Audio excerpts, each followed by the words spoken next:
Talaga bang pinalitan ka niya o tumatakbo lang siya mula sa katahimikan, takot na harapin ang sarili niyang refleksyon? Kung magiging totoo tayo, mabilis siyang lumipat, masyadong mabilis. Baka nakaupo ka riyan iniisip, ganun na lang ba ako kadaling kalimutan? Hindi. Hindi siya lumipat dahil nakalimutan ka na niya. Lumipat siya dahil natatakot siya. Takot na mapag-isa kasama ang sariling isip. Takot na maupo sa kawalan at ma-realize na walang ibang makakatingin sa kanya tulad ng ginawa mo. Takot aminin na nagkamali siya. Pero ganyan talaga ang mga pagkakamali. Hindi agad lumalabas ang bigat nila. Minsan linggo, buwan o kahit taon bago tuluyang tumatak.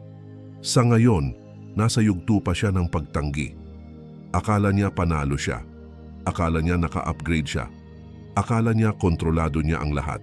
Ito ang katotohanan na hindi naiintindihan ng karamihan sa mga lalaki. Hindi umaalis ang mga babae kapag tapos na silang magmahal. Umaalis sila kapag iniisip nilang may mas mabuti pa. Umaalis sila kapag mas matimbang ang emosyon kaysa sa lohika. Umaalis sila dahil sinasabi ng lipunan na laging mas maganda ang nasa kabila, na laging may mas malaking oportunidad na naghihintay. Pero ano ang mangyayari kapag nakarating siya sa kabilang panig at na-realize niyang nasa pinakaberde na pala siyang damuhan mula pa noong una? Ano ang mangyayari kapag nagising siya sa tabi ng lalaking hindi siya hinahamon, hindi siya pinaparamdam ng kuryenteng atraksyon, at walang lalim na siyang dahilan kung bakit ka naiiba? Doon papasok ang pagsisisi. Doon magsisimula siyang pagdudahan ang lahat. Pero dito nagkakamali ang karamihan sa mga lalaki. Nagpapanik sila, hinahabol nila, nagsisimula silang mag-text, tumawag, nagmamakaawa ng closure na parang negosyo ang pag-ibig. Malaking pagkakamali. Dahil sa oras na habulin mo siya, pinapatunayan mo ang paniniwala niyang hawak niya ang kapangyarihan mula pa noong una. Magsisimula siyang mag-isip, oo, tama ang desisyon ko. Kung talagang mahalaga siya, hindi siya aakto ng ganito. Kita mo, sa sandaling maniwala siyang emosyonal ka pa rin, wala na siyang mararamdaman. Pero kapag natahimik ka, kapag bigla kang nawala ng walang paliwanag, walang paghingi ng tawad, doon mas lalong lumalakas ang presensya mo. Doon magsisimulang magtanong ang isip niya ng mga mapanganib na tanong. Sandali, bakit hindi niya ako hinahabol? Hindi ba niya talaga ako minahal? O mas masama pa, baka may kapalit na siya. Doon magsisimulang pumasok ang pagdududa. At ang pagdududa ang pumapatay sa katiyakan. Sa ngayon, kampante siya. Naniniwala siyang tama ang desisyon niya. Pero ang kumpiyansang iyon ay nakatayo sa paniniwalang naghihintay ka pa rin, nasasaktan ka pa rin, at pinapanood mo pa rin siya mula sa malayo, umaasang babalik siya. Sa sandaling masira mo ang paniniwalang iyon, lahat magbabago. Hindi ito tungkol sa pagbabalik niya. Ito'y tungkol sa pagbabalik mo sa sarili mo. Ito'y tungkol sa muling pagtuklas sa lalaking minamaliit niya. Dahil kapag natutunan mong maging malaya, kapag naging lalaking hindi naghihintay, hindi humahabol at hindi lumilingon, hindi lang siya magsisisi sa pag-alis. Siya pa ang babalik ng kusa. Pero sa oras na iyon, wala ka nang pakialam. At iyon ang pinakamalupit na kapangyarihan. Una, ang kapangyarihan ng kawalan. Ang katahimikan ay isang sandata at sa ngayon, maaari mo itong gamitin para ipaisip sa kanya ang lahat o sayangin ito sa pagpapakain ng kanyang ego gamit ang desperasyon mo. Karamihan sa mga lalaki hindi ito naiintindihan. Ang kawalan ay lumilikha ng halaga. Kapag mas hindi ka available, mas nagiging kanais-nais ka. Isa itong psikolohikal na katotohanan. Hindi hinahangad ng tao ang madaling makuha. Hinahangad nila ang inaakala nilang nawala. Sa ngayon, hindi niya ramdam na may nawala sa kanya. Bakit? Dahil nandyan ka pa rin, hindi man pisikal, pero emosyonal. Alam niyang iniisip mo pa rin siya. Alam niyang tinitingnan mo ang social media niya, inuulit sa isip ang mga lumang alaala, nagtatanong kung siya ba'y gumagawa rin ng pareho. At ang masakit na totoo, hindi. Hindi pa. Dahil hindi nararamdaman ng utak ng tao ang pagkawala hanggang sa tunay na mawala ang isang bagay. Hindi niya mararamdaman ang bigat ng kawalan mo kung hindi mo siya bibigyan ng pagkakataon. Kita mo, kapag biglang may nawala sa buhay natin, umaakto ang utak na parang naghihirap sa pagkawala ng droga. Nagsisimula itong maghanap ng pattern, ng paliwanag, ng kahit ano para punan ang kawalan. Pero kung hindi ka talaga nawawala, kung patuloy kang nagte-text, tumatawag, nagre-react, hindi niya kailanman mararanasan ang pagkawala na iyon. Hindi siya magtataka, hindi siya magtatanong, at kung hindi siya magtatanong, hindi siya magsisisi. Kailangan mong tigilan ang pagbibigay ng katiyakan sa kanya. Dahil sa ngayon, sigurado siya na tama ang naging desisyon niya. Sigurado siya na isa ka pa ring option. Sigurado siya na nandyan ka pa rin kung sakaling magbago ang isip niya. Pero sa sandaling alisin mo ang sarili mo sa mundo niya ng tuluyan, magsisimulang gumuho ang katiyakan na iyon. Ang katahimikan ay nagiging nakabibingi. Ang kawalan ay nagiging totoo. Sa una, wala siyang pakialam. Masisiyahan siya sa bago niyang sitwasyon, sa bagong lalaki, sa bagong realidad. Pero darating ang pagbabago, mawala ang honeymoon phase, mauupos ang saya, at bigla siyang iiwan ng isang nakakatakot na tanong, nagkamali ba ako? Doon magsisimula ang pag-stalk. Sisilipin niya ang profile mo, tatanungin ang mga kaibigan ninyong pareho, hahanapin ang anumang palatandaan na apektado ka pa rin. At kung nagawa mo ito ng tama, wala siyang makikita, walang malungkot na post, walang pasaring na quotes, walang desperadong pagpapakitang ang ganda ng bago mong buhay. Wala, puro katahimikan. At ang katahimikan, kaibigan ko, ay kapangyarihan. Dahil ngayon, siya na ang nagtataka, siya na ang nagtatanong, siya na ang nakakaramdam ng pagkawala. Ganito mo babaliktarin ang sitwasyon, ganito mo muling makukuha ang kontrol sa pamamagitan ng hindi paggawa ng kahit ano, sa pagpapaupo sa kanya sa katahimikan hanggang hindi na niya kayanin. Pero karamihan sa mga lalaki walang disiplina para gawin ito. Bumabagsak sila, nagpaparamdam, aksidenteng nalalike ang lumang post. At sa isang iglap, wala na ang kapangyarihan, nabali ang kawalan, nawala ang misteryo, at bumabalik siya sa pakiramdam ng katiyakan. Huwag kang maging ganoong lalaki, maging lalaki kang umaalis ng walang salita, yung naglalaho ng walang paliwanag. Yung nakakaunawa na ang tunay na kapangyarihan ay nasa pagiging hinahanap, hindi sa pagiging laging nandiyan. Ikalawa, ang kontrol sa emosyon, ang tunay na lakas inaasahan niyang bibigay ka. Inaasahan niyang guguho ka, magwawala, magmamakaawa ng mga sagot. Inaasahan niyang gagawin mo ang mga emosyonal na pagputok, mga text sa 10 oras ng gabi, mga desperadong paraan para patunayan ang halaga mo. At kung nagawa mo na ang alinman doon, binabati kita. Eksakto mong nilaro ang inaasahan niya. Pero may sasabihin ako, wala nang mas nagbibigay ng respeto kaysa sa isang lalaking ayaw magpagapo sa sariling emosyon. Isang lalaking hindi natitinag, hindi nauuga, walang pakialam sa gulo sa paligid.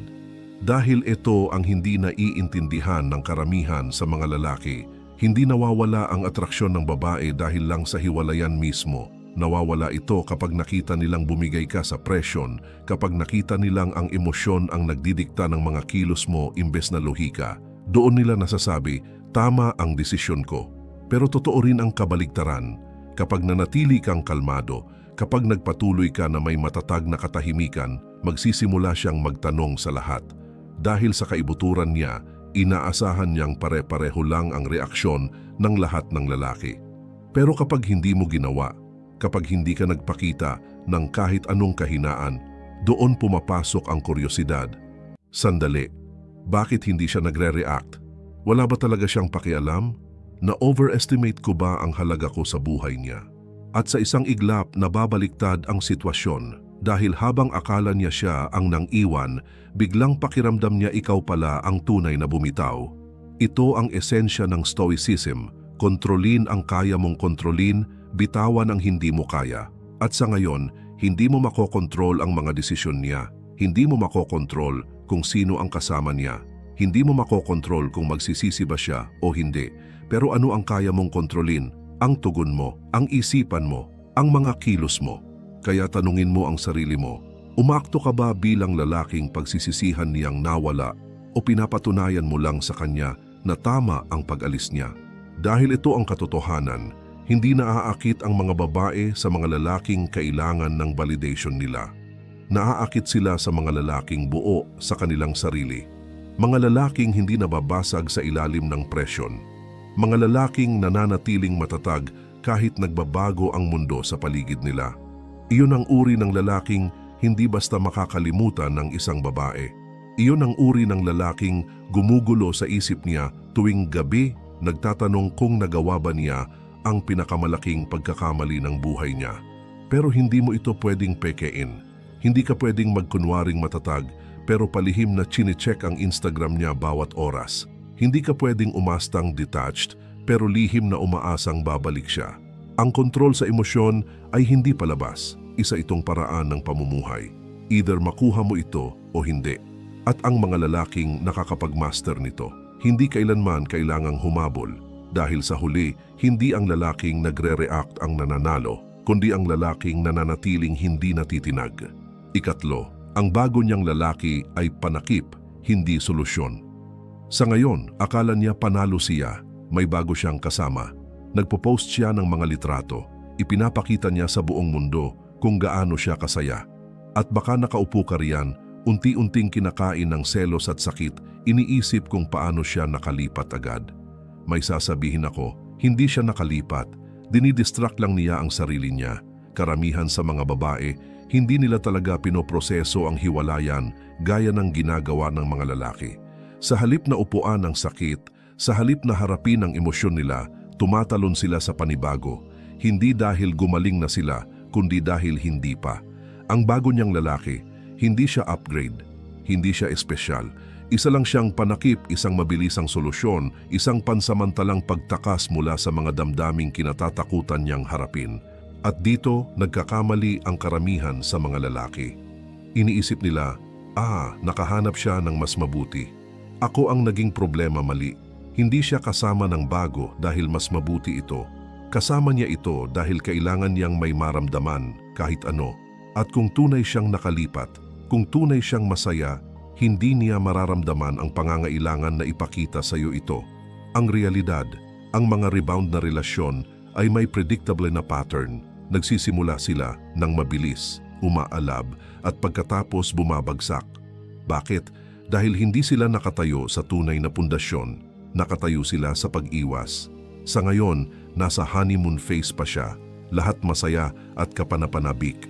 Pero laging nagtatapos ang phase na iyon at kapag nangyari na, doon lilitaw ang mga bitak, doon niya marirealize na hindi pala siya tunay na masaya, nadidistract lang siya.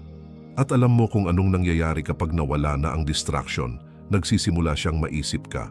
Sa una, dumadaan lang sa isip niya, pagkatapos nagiging kuryosidad tuwing gabi, at bago pa niya namalayan, chine-check na niya ang profile mo, iniisip kung nakalipat ka na, nagtataka kung bakit hindi ka nagre-react, nagtatanong kung bakit may nararamdaman pa rin siyang kawalan kahit may bago na siya. Doon papasok ang pagsisisi. Dahil habang abala siyang iwasan ang emosyon niya, ikaw naman ay minamaster ang iyo. Habang tumatalon siya sa panibagong sitwasyon, ikaw ay umaangat. Habang tumatakbo siya mula sa mga iniisip niya, ikaw naman ay humaharap ng diretso. At kapag bumagsak ang bago niyang relasyon, dahil babagsak ito, maaalala niya ang isang lalaking nanatiling matatag, ang lalaking hindi humabol, ang lalaking hindi nag-react. Kaya't kailanman, hindi ka dapat makipagkompetensya sa rebound niya. Huwag mong subukang patunayan na mas mabuti ka. Huwag mong ipakita na apektado ka. Ang gawin mo lang ay umatras at hayaang ang oras ang gumawa ng trabaho. Dahil ang mga lalaking nananalo sa huli, sila yung nakakaintindi ng katotohanan ito. Hindi ka niya pinalitan. Tumatakbo lang siya mula sa sarili niya. Ikaapat, ang sining ng kawalang pakialam. Habang mas nagmamalasakit ka, mas hindi siya nagmamalasakit. Iyan ang masakit na katotohanang ayaw tanggapin ng karamihan sa mga lalaki. Sa ngayon, inaasahan niyang may pakialam ka. Inaasahan niyang pinapanood mo siya, naghihintay, nagre-react sa bawat maliit na bagay na ginagawa niya. Inaasahan niyang nagseselos ka sa bago niyang sitwasyon, umaasang mapansin ka niya, desperadong naghihintay ng senyales na may pakialam pa rin siya. Pero ano ang mangyayari kapag wala kang pakialam? Kapag totoo talagang wala ka ng pakialam, doon nagbabago ang lahat. Kita mo, likas sa mga babae ang subuki ng emosyonal na lakas ng lalaki. Hindi man nila ito ginagawa ng sinasadya, pero ginagawa nila. At kapag iniwan ka ng isang babae, kapag mabilis siyang lumipat, kapag ipinapakita niya sa mukha mo ang bago niyang buhay, isa iyong test. Isang test para makita kung bibigay ka, kung magre-react ka, kung mapapatunayan niyang hawak pa rin niya ang kapangyarihan sa'yo. At sa sandaling kagatin mo ang pain, bagsak ka na. Dahil walang mas mabilis na pumapatay ng atraksyon kaysa sa pagiging needy. Wala ring mas mabilis na nagpapawala ng respeto kaysa sa lalaking hindi makontrol ang emosyon. Pero totoo rin ang kabaligtaran. Walang mas nakakaakit sa babae kaysa sa tunay na kawalang pakialam. Makapangyarihan ang kawalang pakialam dahil binabago nito ang dynamics. Pinipilit nitong mag-isip siya. Pinipilit nitong magtanong siya kung tunay ba siyang naging mahalaga sa'yo. At iyon ang nakakaloko sa isip ng tao. Bakit? Dahil likas sa atin ang hanapin ang validasyon. Gusto nating maramdaman na mahalaga tayo. Gusto nating maramdaman na may epekto tayo. Pero kapag inalis mo ang validasyon na iyon, kapag pinaramdam mong napapalitan siya, doon siya magsisimulang maghanap sa'yo. Pero linawin natin, hindi ito tungkol sa pagpapanggap na wala kang pakialam. Hindi ito laro. Hindi ito acting na detached ka habang palihim mo namang minamanmanan ang bawat galaw niya. Hindi iyon kawalang pakialam, iyon ay insecurity. Ang tunay na kawalang pakialam ay iba. Ito yung oras na tunay mong inaalis siya sa sentro ng mundo mo. Kapag na-realize mong wala siyang kinalaman sa kaligayahan mo, sa tagumpay mo, sa kapayapaan ng isip mo, at kapag naabot mo ang level na iyon, doon ka nagiging mapanganib, doon ka nagiging lalaking hindi niya kayang alisin sa isip niya dahil hindi namimiss ng mga babae ang lalaking nagmamakaawa ng atensyon nila.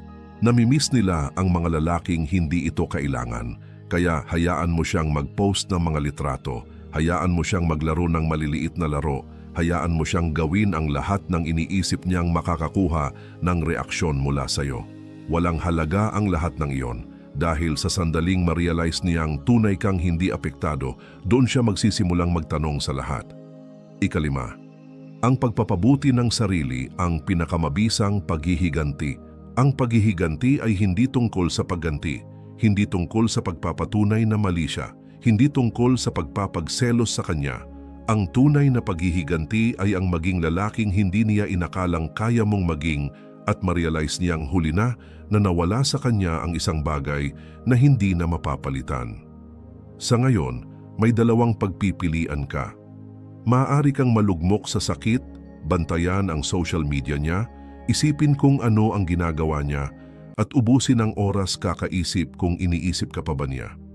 O pwede mong gamitin ang lahat ng enerhiyang iyon at ituon ito sa mga bagay na tunay na makikinabang ka.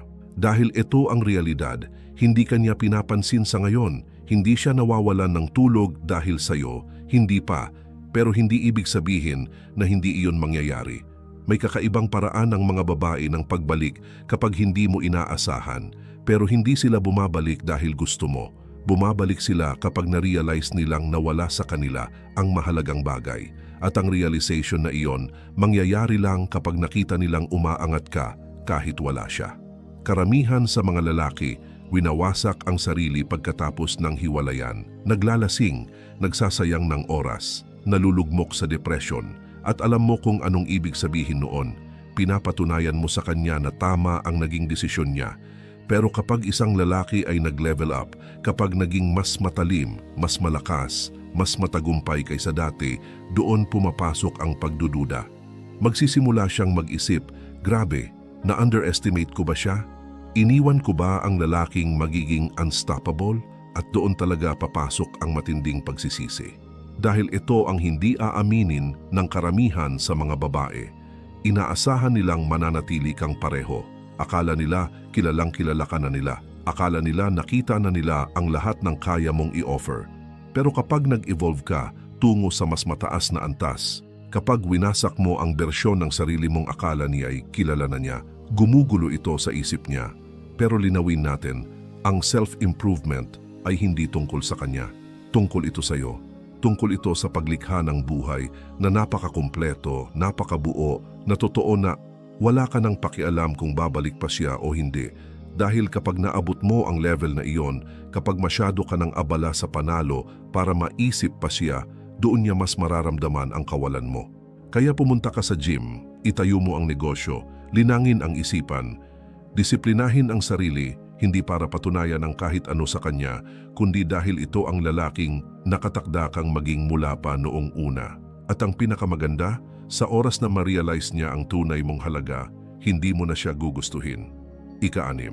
Ang mito ng closure. Umalis siya at ngayon, naghahanap ka ng sagot. Gusto mong malaman kung bakit siya umalis, bakit napakadali niyang pinalitan ka, bakit hindi niya ipinaglaban ang meron kayo.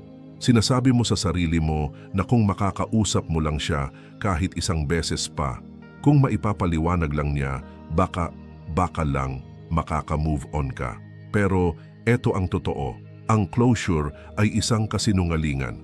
Isa itong bitag na idinisenyo para manatili kang nakatali, naghihintay ng pahintulot para gumaling. At ang pinakamasakit, kahit makuha mo ito, wala pa ring mababago. Dahil ang closure ay hindi nanggagaling sa kanya, nanggagaling ito sa'yo. Sa ngayon, naghahanap ka ng sagot na magpapawala ng sakit. Gusto mong aminin niya na nagkamali siya. Gusto mong sabihin niyang may pakialam pa rin siya. Gusto mong magkaroon ng isang mahiwagang pag-uusap na biglang magpapalinaw sa lahat. Pero ito ang nangyayari kapag hinanap ng lalaki ang closure. Oo, makukuha mo ang pag-uusap na iyon. Pero guess what? Hindi nito dala ang kapayapaan. Mas maraming tanong, mas maraming kalituhan, mas maraming emosyonal na attachment sa isang sitwasyong dapat iniwan mo na kahapon. Baka sabihin niya, mahal ka pa niya pero hindi pa siya handa. Baka sabihin niya ang klasikong, "It's not you, it's me." Baka magpakita siya ng lamig at distansya at mas masaktan ka pa kaysa dati. Kahit ano pa man ang sabihin niya, pareho ang resulta. Mananatili kang nakatali, mananatili kang emosyonal na invested, at siya magpapatuloy ng walang pag-aalinlangan. Iyan ang dahilan kung bakit ang pinakamalalakas na lalaki hindi humihingi ng closure. Hindi nila ito kailangan. Sila mismo ang nagiging closure. Naiintindihan nila na ang closure ay hindi tungkol sa pagkuha ng sagot. Ito ay tungkol sa pagtanggap sa realidad. Tungkol sa pag-unawa na wala ng anuman ang sasabihin o gagawin niya na makakabago sa nangyari na. Tungkol ito sa pagpili na magpatuloy ng hindi kailangan ang validasyon, paliwanag o pahintulot mula sa kanya.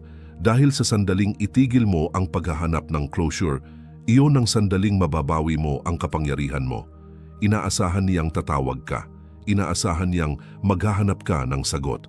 Inaasahan niyang may kailangan ka mula sa kanya. Pero kapag nawala ka ng walang salita, kapag ikaw mismo ang nagsara ng pinto, doon siya magsisimulang mag-isip, sandali, bakit hindi siya naghahanap ng closure?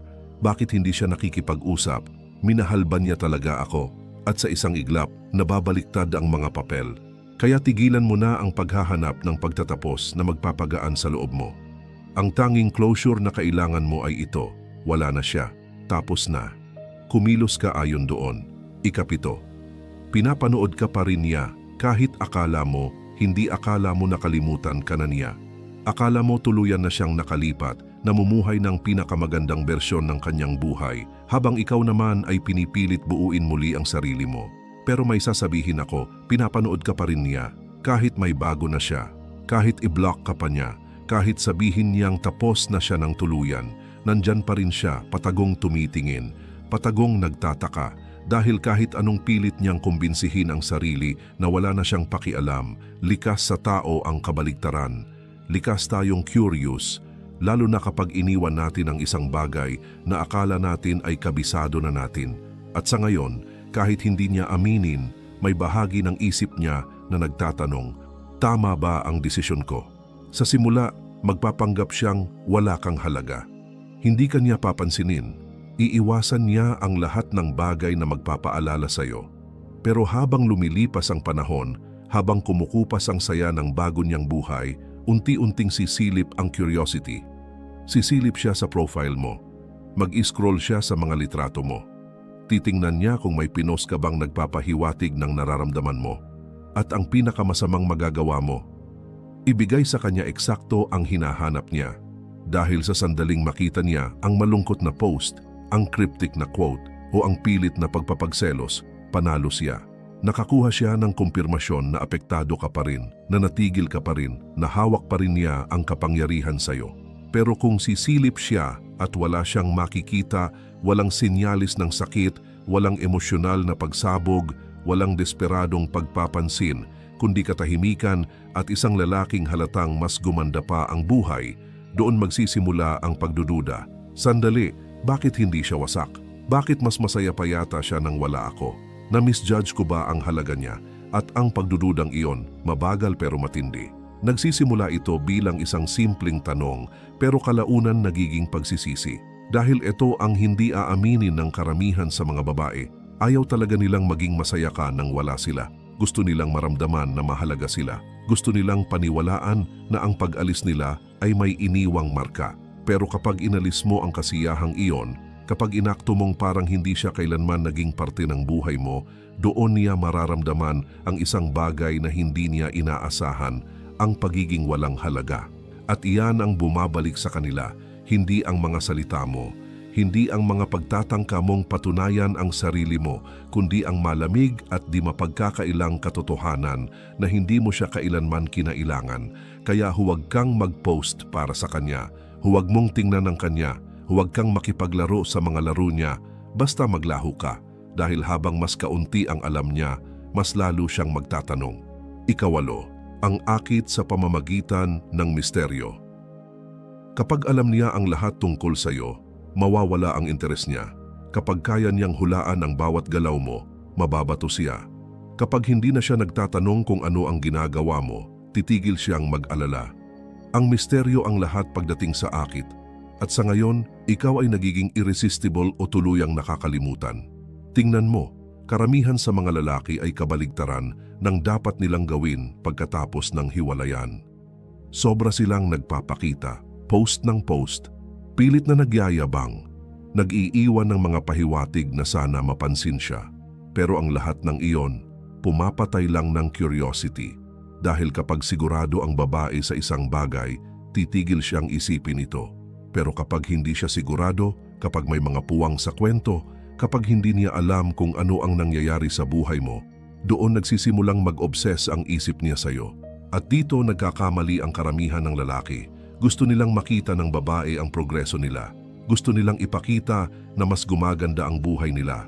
Kaya sila ay nagyayabang, mga flashy na post, selfie sa gym, cryptic na quotes na para sa atensyon niya. Pero ito ang totoo. Kapag tunay kang masaya, kapag totoo kang nagle-level up, hindi mo kailangang patunayan ito sa kahit sino, lalo na sa kanya. Dahil ang mga lalaking tunay na panalo pagkatapos ng hiwalayan, naglalaho sila. Tumatahimik sila, hinahayaan nilang magsalita ang kanilang pagkawala at ang katahimikan na iyon, yung mismong magpapaulol sa kanya. Dahil ngayon mapapaisip siya, iniisip pa rin ba niya ako? Nakalimutan na ba niya ako? May bago na ba siyang kasama? Bakit wala siyang pinopost? At sa sandaling magsimulang magtanong ang babae, doon muling nabubuo ang atraksyon. Dahil ang misteryo ang siyang pumipindot sa isang bagay na nagtatali ng tao, ang kawalan ng katiyakan. Lumilikha ito ng tensyon, pinipilit nitong punan ng isip ang mga puwang, at kadalasan mas masama pa ang naiisip niya kaysa sa totoo. Baka may mas maganda kang kapalit, baka tuluyan ka na niyang nakalimutan, baka sobrang abala ka na sa bago mong buhay na hindi na siya pumapasok sa isip mo. At ang kaisipang iyon, mas magpapahirap sa kanya kaysa sa kahit anong ipopost mo online. Kaya tigilan mo ang pagbibigay ng buong kwento, tigilan mo ang pagbibigay ng access sa emosyon mo, tigilan mong gawing madali para sa kanya na makamove on. Manahimik ka, maging hindi mahulaan, panatilihin siyang nagtataka. Dahil habang mas kaunti ang alam niya, mas lalo niyang gugustuhing malaman. Ikasiyam, ang comeback test. Darating ang oras na babalik siya. Maaaring isang text bigla.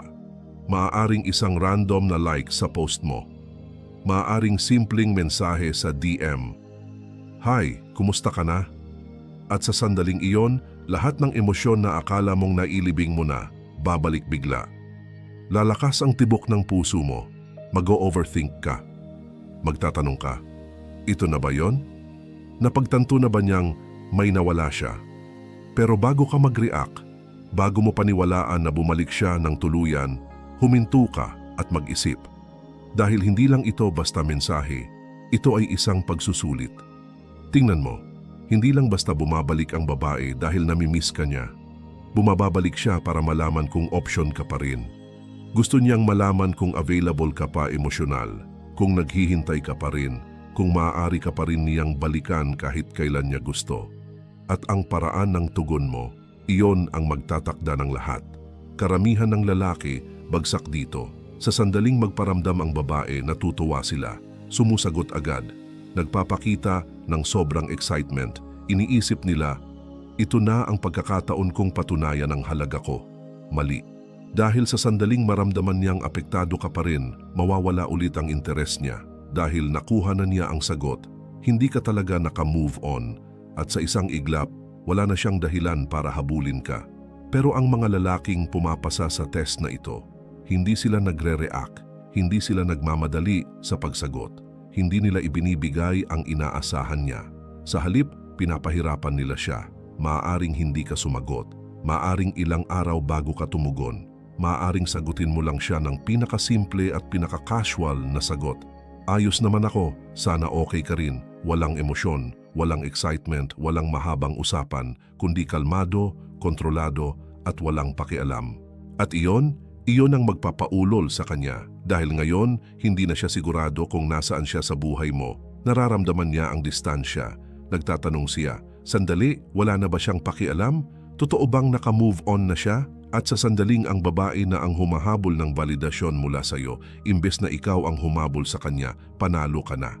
Dahil ang atraksyon ay hindi nabubuo sa salita, nabubuo ito sa pagdududa, nabubuo ito sa misteryo, nabubuo ito sa takot na baka nawala niya ang isang bagay na hindi na niya mababawi. Kaya kapag nagparamdam siya, huwag mo itong ituring na tagumpay. Ituring mo itong kung ano talaga, isang pagsubok sa self-control mo, sa disiplina mo, at kung ikaw pa rin ba ang parehong lalaking iniwan niya, o kung nag-i-evolve ka na sa isang taong hindi na niya basta maaabot. At kapag pumasa ka sa test na iyon, hindi lang siya magsisisi na iniwan ka, magiging obsessed siya sa katotohanang hindi ka na lumingon pabalik.